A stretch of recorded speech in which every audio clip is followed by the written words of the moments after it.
Cosine law, क्या करना, cosine law, cosine law, cosine law is used to determine the different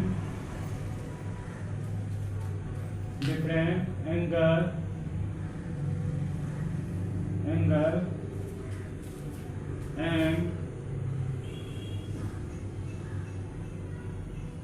and different sides of any triangle। ठीक, cosine law का use करते हैं to determine the different angle and different sides of any triangle. कोई भी triangle का हम कोई भी एंगल और कोई भी साइड्स या अलग अलग एंगल या अलग अलग साइड डिटरमाइन करने के लिए हम यूज करते हैं। देखिए फिगर ए बी एंड सी, ये अल्फा बीटा एंड गामा। ठीक है, अब देखिए पहले हम alpha cos alpha, cosine law है कॉस अल्फा, कॉस अल्फा बराबर क्या होगा, कॉस अल्फा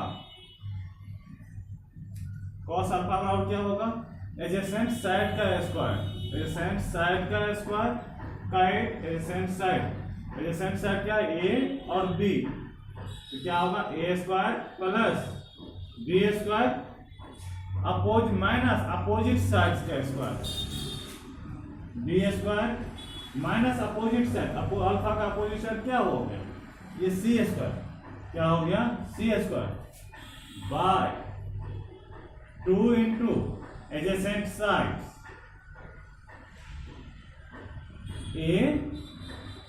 ए और बी। ठीक, फिर देखिए बीटा कॉस बीटा, अब देखिए बीटा का एडजेसेंट साइड कौन है, बी और सी, तो बी और c b square plus c का स्क्वायर माइनस अपोजिट साइड, इसका अपोजिट साइड क्या हो गया, बीटा का अपोजिट क्या हो गया a square minus A square by 2 b c. Okay, फिर गामा क्या, कॉस गामा क्या हो गया, इसका एडजेसेंट साइड क्या है, ए और सी है, तो A square plus C square minus opposite side का स्क्वायर, इसका अपोजिट साइड ये minus B square by 2ac। ठीक है, अब हम इसे प्रूव करते हैं, आपको प्रूव करके दिखा रहे हैं। प्रूव दैट cos अल्फा बराबर a square plus B square minus c square by 2ab, या नहीं तो cos बीटा बराबर क्या है, B square plus C square minus A square by 2bc। उसी तरीका से cos गामा बराबर क्या होगा, ए square plus C square minus B square by 2ac। ठीक है, अब देखिए लेट वेक्टर ए वेक्टर बी वेक्टर सी। ठीक है, मान लेते vector A vector B and vector C. Vector ए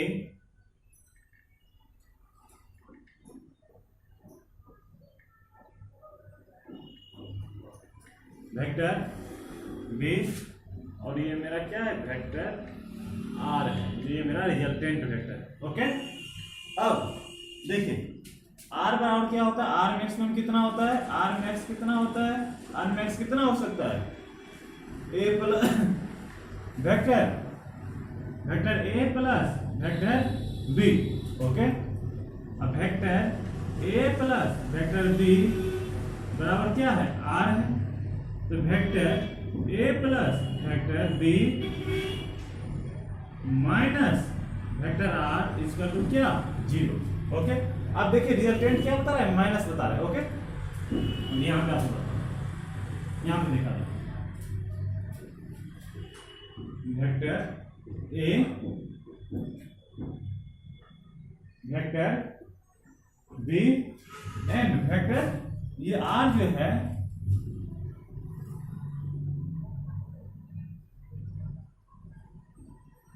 ये वेक्टर आर है जो ये सी के बराबर, किसके बराबर है, सी के बराबर है।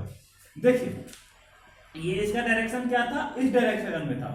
जैसे ही आर क्या हो गया, निगेटिव हो गया, तो किस डायरेक्शन में हो गया, अपोजिट डायरेक्शन में हो गया। ठीक है, हो गया। अब क्या लिख सकते हैं, इसके बराबर क्या लिख सकते हैं, इतने के बराबर। वहां से देखिए, वहां से देखा जाए वेक्टर ए प्लस वेक्टर बी और माइनस आर के बराबर क्या लिख सकते हैं, वेक्टर सी इक्वल टू 0 लिख सकते हैं। इतना बात समझ में आया। फिर आप एक बात और समझिए, यहां पे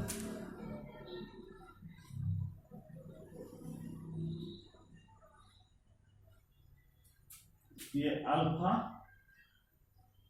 ये क्या है अपना बीटा है, और ये क्या है अपना गामा है। ये क्या है, ए है, ये क्या है बी है, और ये क्या है सी है। देखिए एक स्ट्रेट लाइन पे कितने डिग्री का एंगल होता है, 180 डिग्री। कितने डिग्री, 180 डिग्री। ये पूरा यदि स्ट्रेट लाइन होता तो कितना होता है, 180 डिग्री होता। तो ये कितना डिग्री एंगल होगा, 180 डिग्री माइनस अल्फा। इस पे कितना डिग्री का एंगल होगा बाबू, 180 डिग्री माइनस बीटा। और इस पे कितना डिग्री का एंगल होगा, 180 डिग्री माइनस गामा होगा। इतना बात समझ में आ रहा है। ठीक, आप देखिए, अब एक बात समझिए। ओके, अब क्या है कि वेक्टर ए प्लस बी प्लस सी इसका टू क्या है, 0 है। ठीक, आप क्या निकालना है, मान लेते हैं कि वेक्टर सी इक्वल टू क्या लिख सकते हैं, minus of vector A plus vector B लिख सकते हैं, नहीं लिख सकते। यदि वेक्टर सी को इस साइड रखा और इस दोनों को उस साइड ले गया तो क्या हो गया, माइनस हो गया, तो माइनस साइन लेंगे। ठीक, फिर taking mode both this sides. इसके बाद मैंने मोड दोनों साइड लेता हूं। वेक्टर सी का मोड इक्वल टू, जब मोड के अंदर में यदि कोई भी चीज माइनस आता है तो क्या हो जाता है, प्लस होता है। वेक्टर ए प्लस वेक्टर बी, फिर squaring both this side, squaring both the side, दोनों साइड स्क्वायर किया, क्या हो गया, c square plus C square equal to a square plus B square plus 2ab।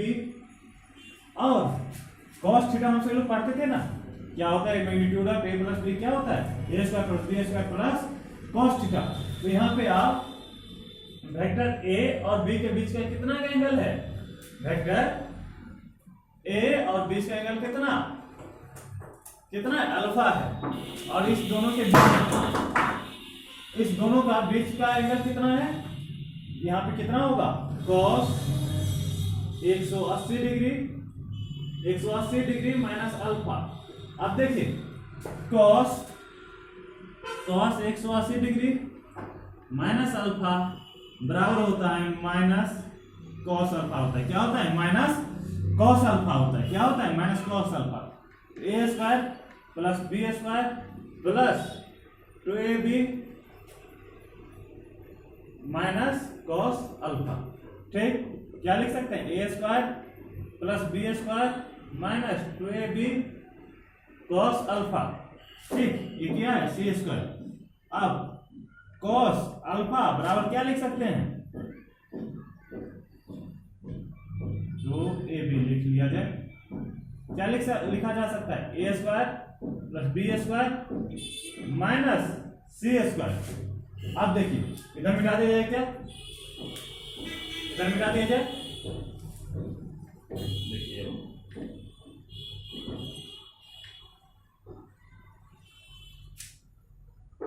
2ab cos alpha बराबर क्या है, a square plus B square minus c square. अब cos alpha बराबर क्या लिख सकते हैं, a square plus B square minus c square by 2ab। एक चीज प्रूव हो गया, cos अल्फा बराबर क्या है, a square plus B square minus c square by 2ab। ठीक है, ये अपना था कोसाइन लॉ। ठीक है ना, इसी तरीका से मान लेते हैं क्या मुझे प्रूव करना है, cos बीटा प्रूव करना है। क्या करना है, cos बीटा या cos गामा। ठीक है ना, क्या प्रूव करना है, cos बीटा प्रूव करना है। क्या प्रूव करना है, cos बीटा। तो यहाँ पे हम क्या करते हैं, cos बीटा प्रूव करना था, तो यहाँ पे हम क्या लिख लेते, a, यहां से देखिए a प्लस ए इतना है ना, यहाँ पे लिख लेते ए स्क्वायर, इसका तो क्या लिख लेते, ए स्क्वायर, इसका क्या लिखते माइनस वेक्टर बी प्लस सी। हो गया। इसके बाद taking mod both the side, दोनों साइड मॉड ले लेते हैं। इसके बाद फिर से हम ये हो जाता, ये पूरा प्रोसेस करने के बाद क्या आ जाता मुझे, cos बीटा बराबर क्या आ जाता है, B square plus C square minus A square by 2bc आ जाता। उसी तरीका से मुझे क्या प्रूव करना होता, cos गामा प्रूव करना होता।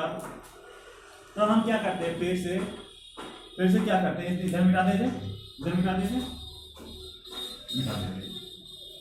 यदि आप cos क्या प्रूव करना होता, cos गामा, तो यहाँ पे हम लेते क्या है कि B square, A square vector A plus vector B plus vector C इसका तो 0 होता है। तो क्या है, cos गामा प्रूव करना है ना, यहाँ पे b बराबर हम क्या ले लेते, माइनस ए प्लस सी, और इसके बाद फुल प्रोसेस करते, और इसके बाद मुझे क्या आ जाता, cos गामा बराबर क्या आ जाता, cos गामा बराबर क्या आ जाता, a square plus C square minus B square by 2ac। Correct, इतना समझ में आया। ठीक है, अब ये इसके लिए आपको 180 माइनस 180 डिग्री माइनस अल्फा के लिए आपको कंपोनेंट ब्रेक ऑफ वेक्टर में आपको जाना पड़ेगा।